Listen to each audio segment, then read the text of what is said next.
Now we should start. The first presentation is from Iceland, and that's Torfi Hjartarson and Þórdís Friðþjófsdóttir from the Reykjavik city.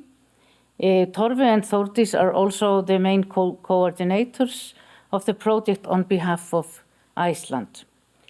They will give you an overview of innovative learning environment in recent Icelandic school buildings. Torfi, please, and Þórdís.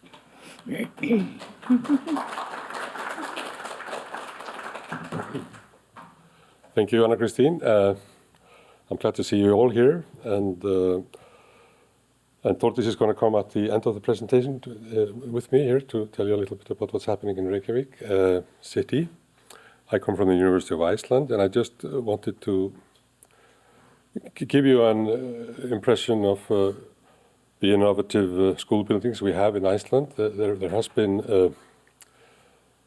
there was, at the turn of the millennium, there was a push for change because of the new millennium, of course, but also the Department of Education in Reykjavik was really pushing for change and wanted new kind of buildings. And they brought in an architect and pedagogue from the States that went through it presented a design down process where a big group of stakeholders got together, architects, engineers, educators, politicians, and so forth.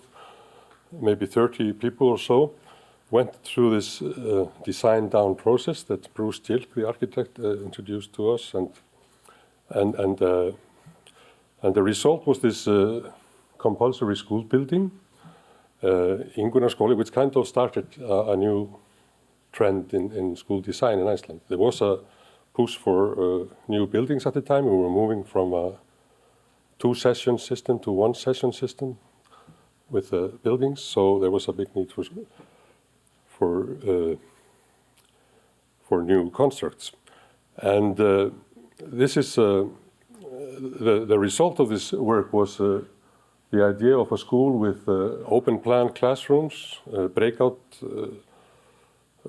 breakout room and a room for the teachers, home bases within the open plan for smaller groups, but basically a big cohort of students in each set of classrooms, and long sessions for theme-based work.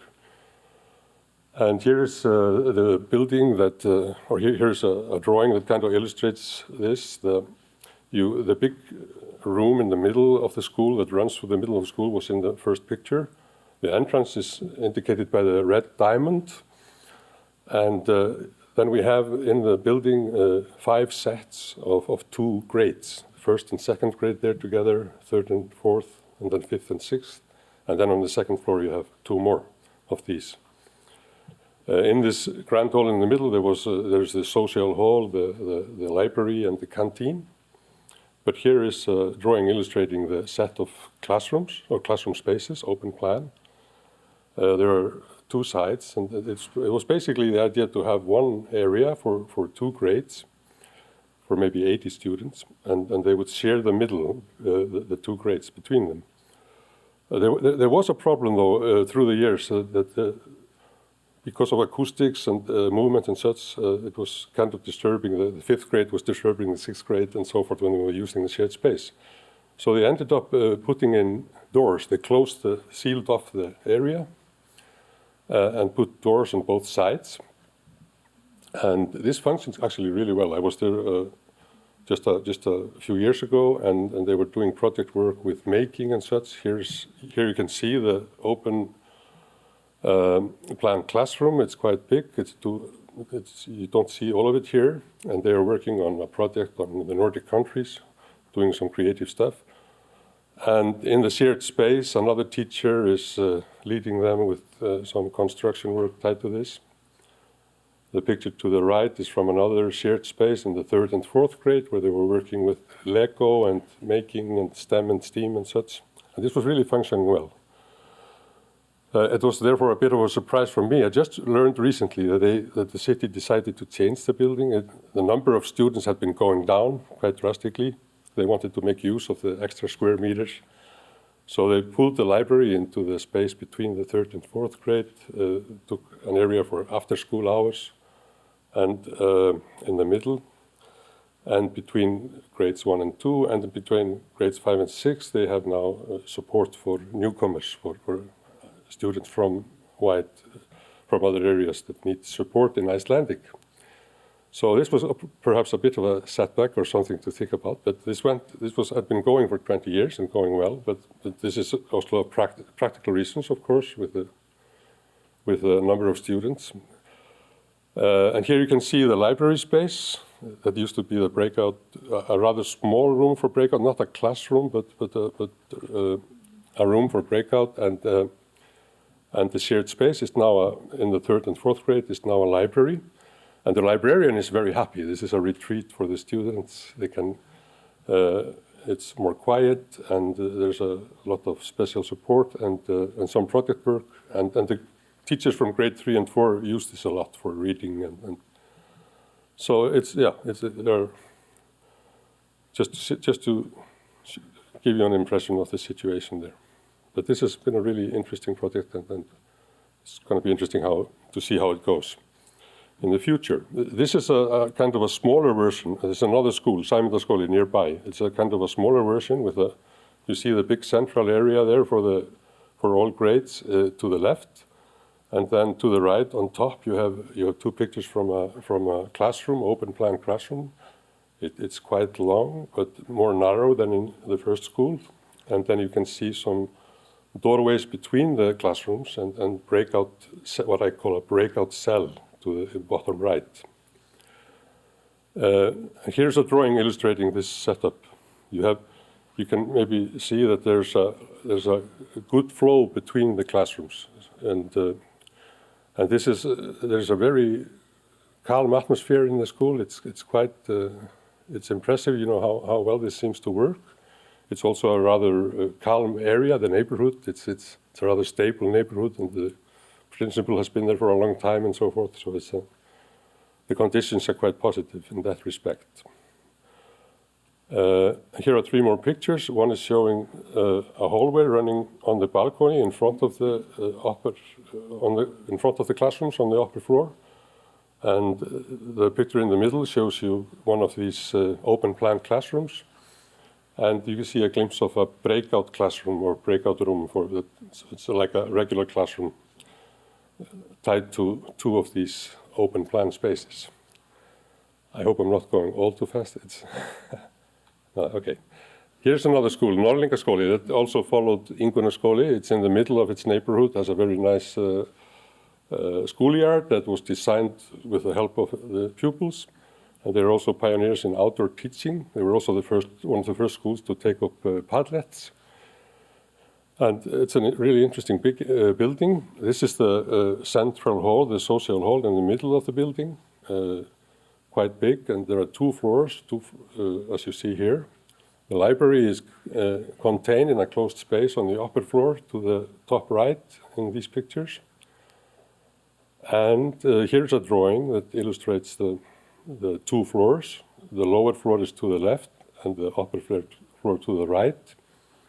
And you can see that there's a preschool to the left, down to the left, included in the building, and that's happening in a lot of new schools, at least in Iceland today.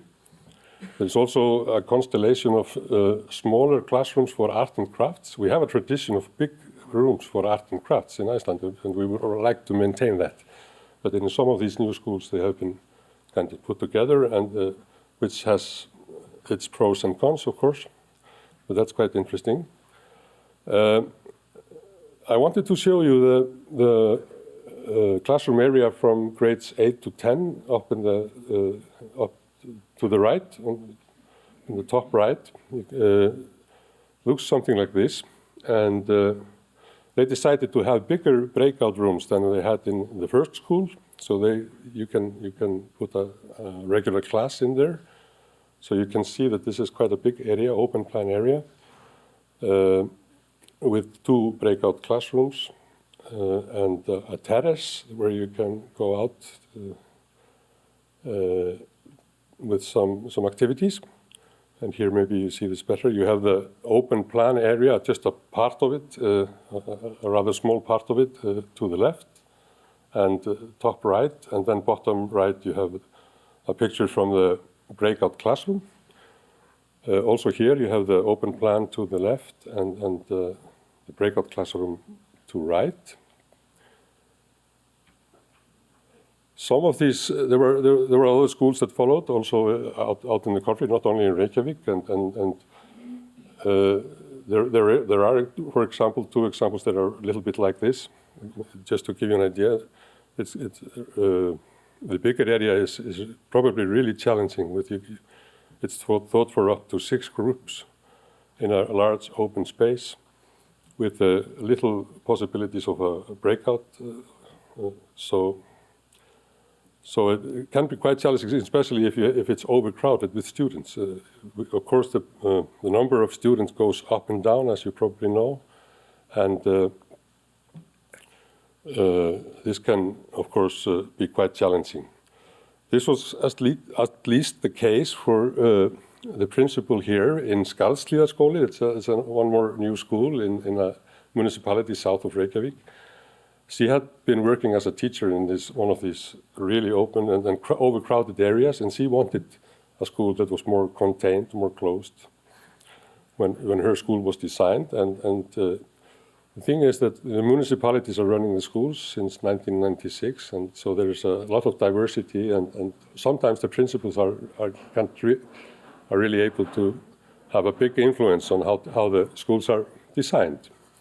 And it's also it's interesting also in this respect that this neighborhood is very different from some of the neighborhoods I mentioned before. There's a lot of families running through, coming in for a short while. There's a lot of immigrants, and there is also the question of qualified teachers. Not all the teachers are fully qualified, so it's quite a challenging environment. But good things, of course, happening nevertheless, like, for instance, in art education.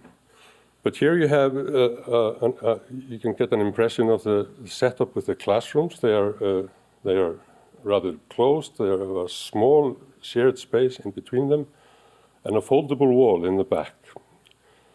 And you can see here 2 pictures taken from 2 different directions in one of these classrooms. From a recent visit to the school. The foldable wall is in the back, the white wall in the back there to the left. And the shared space is behind the paper there, the brown paper. And here from a different angle, there is a small window to create transparency into the shared space, but it has been sealed with paper. And this has happened in other schools, not all schools, but you see that somewhere. You see that here and there. Here's another example, another classroom in the same school. Also, the window has been sealed, and you can tell that the foldable wall is not opened up very often. One thing that they mentioned at this school also was that the construction is very long, so it's kind of hard to control the traffic of students. They can go all over the building. It's a bit difficult to handle.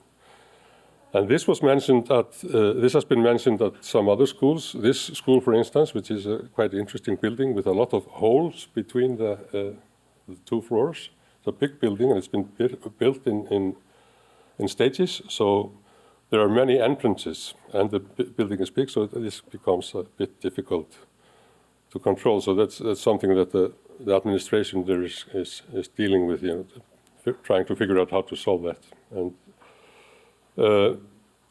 here is yet another school, Dalskóli in Reykjavik, built in a slope with a very advanced playground. You see very advanced playgrounds with a lot of equipment in some of these newer schools.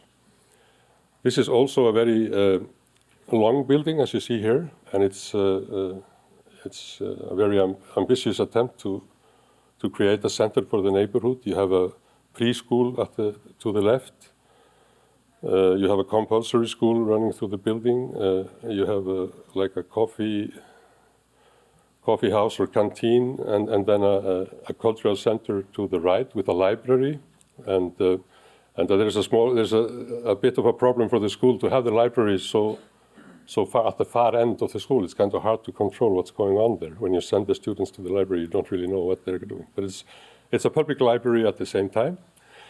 And there is also a gym that we don't see here, and there are some sport fields, and so it's a big center in a new neighborhood.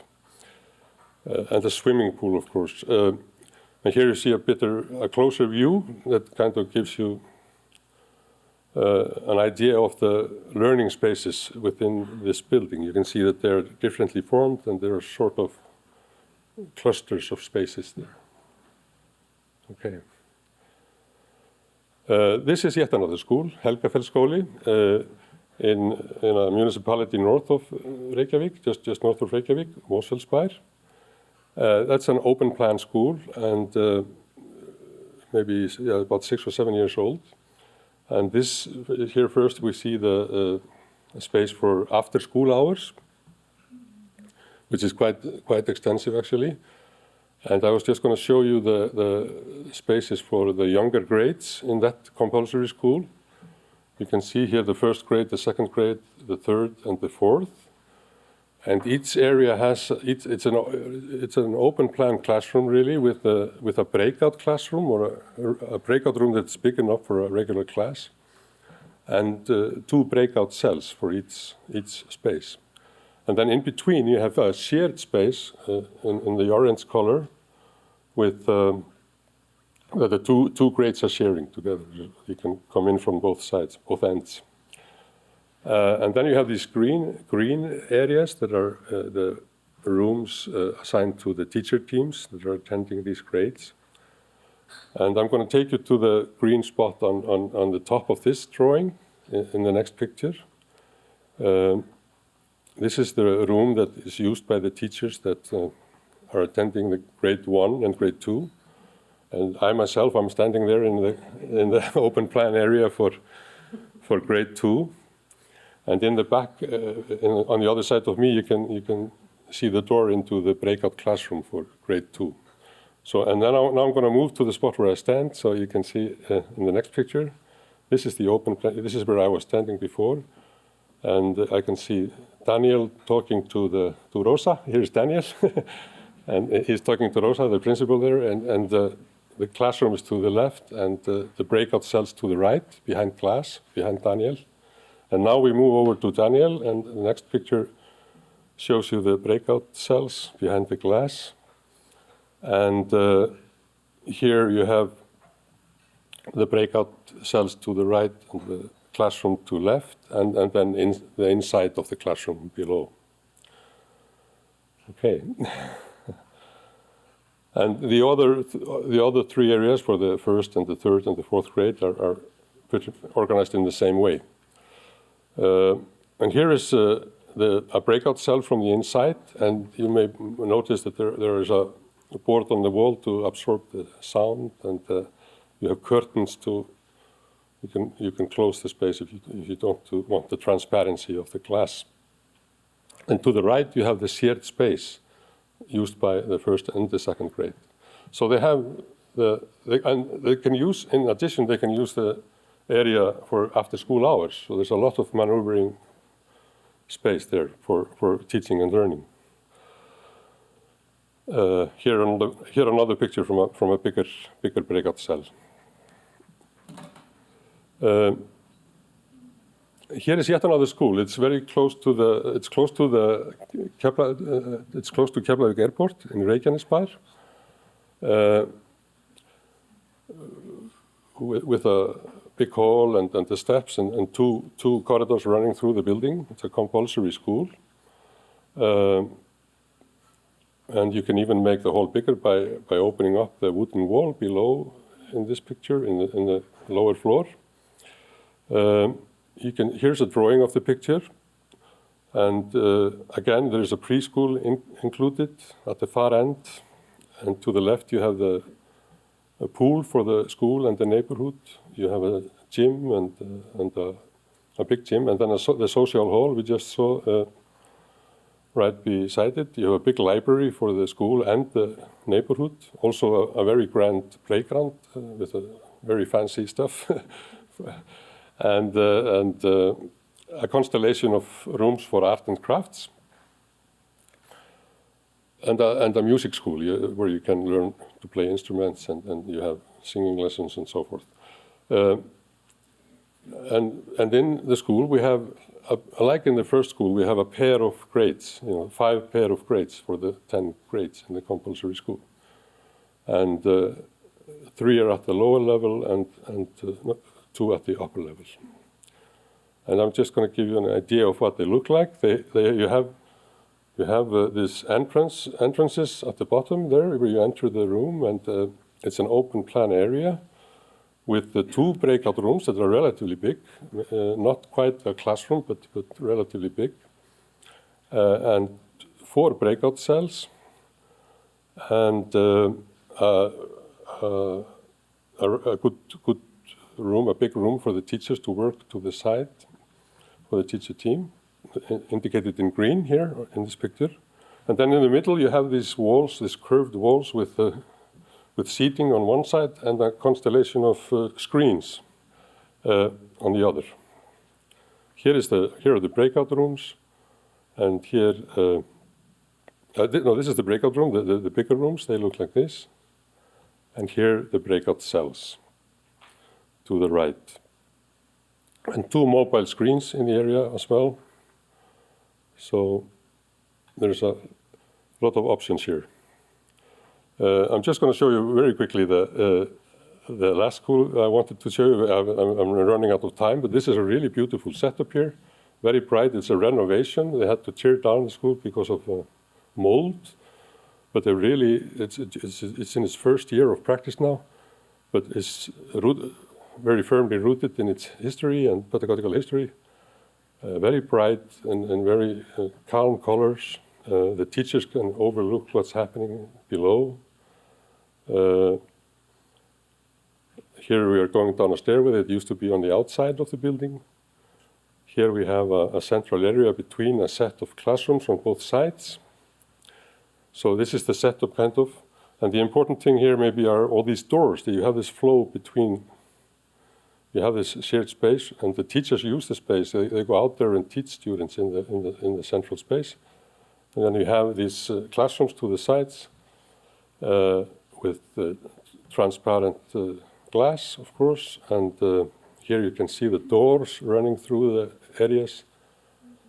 The principal had to negotiate the height of furniture and such, not to block the vision between spaces. And he's explaining that here.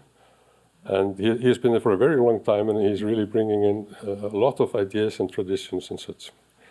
But I'm just going to run through. You can see here there's also a lot of modularity within the classrooms. And here is the same setup for art and crafts on the level below. Here is textiles and music. And now I'm just going to. Sorry, Þórdís, I'm leaving you with very little time, but she's going to tell you a little bit. You have a few minutes, maybe 4 or 5 minutes. Okay. Yeah, I can see that. Okay.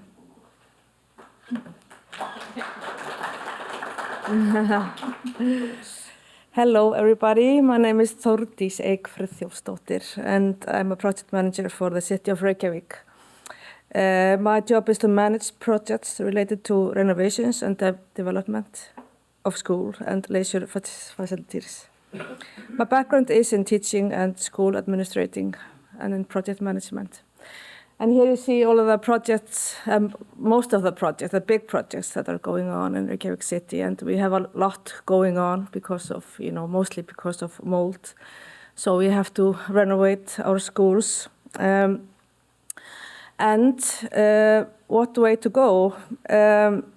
What we want in Reykjavik is to build a progressive learning environment for the future. How will a school look like in 20 years or 50 years? It's a difficult question to answer. But I think if we make sure that our schools are flexible and can adapt to all kinds of situations, then we are well on our way. Hvernig skipti ég bara svona? Þessi? Litrabolinu, já, ok. Okay, We have certain things that we want to see in our projects. One of them is visibility. You have to have visibility from the classroom and out into the hall. And then you can maybe let the students out into the hall, use the halls or the big areas in front of the classrooms. And you get better usage of all spaces. We find that visibility can be both beneficial and challenging for the user. Sometimes people feel there is too much visibility, and sometimes too little. Depends on the people working there. Accessibility between classrooms. We want to increase cooperation between learners and students. To achieve this, it's better to have easy access between classrooms. You can get this with a foldable wall or a door with glass, so you can see between the spaces. In my opinion, the door with a glass is better in most situations. It enhances cooperation between learners. The foldable wall doesn't have any visibility, and sometimes it can be complicated to open them. It is very common, unfortunately, that foldable walls are not used.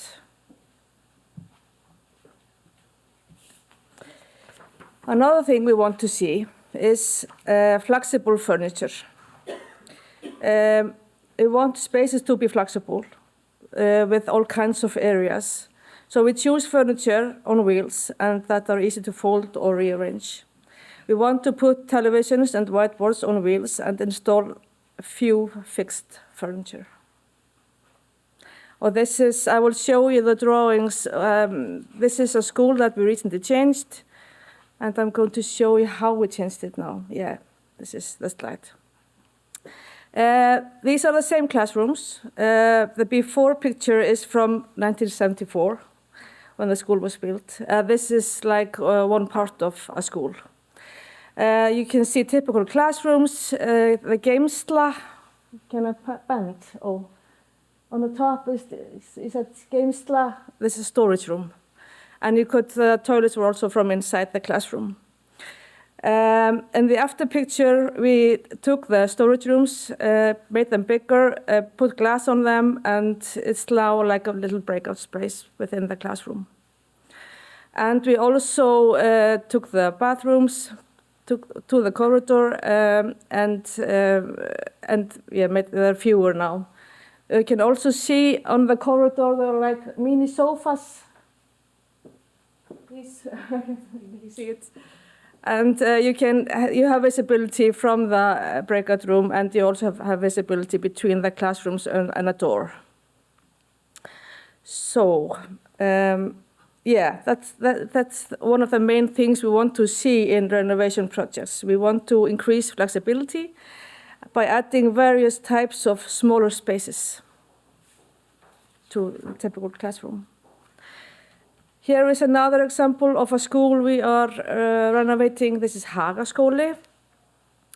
You can see the picture on the left is the before picture, where we had typical classrooms. On the right upper side, you can see that we have one bigger classroom, and then we have like smaller spaces for all kinds of group work, small and big groups. We are also adding in a library. There's the blue area.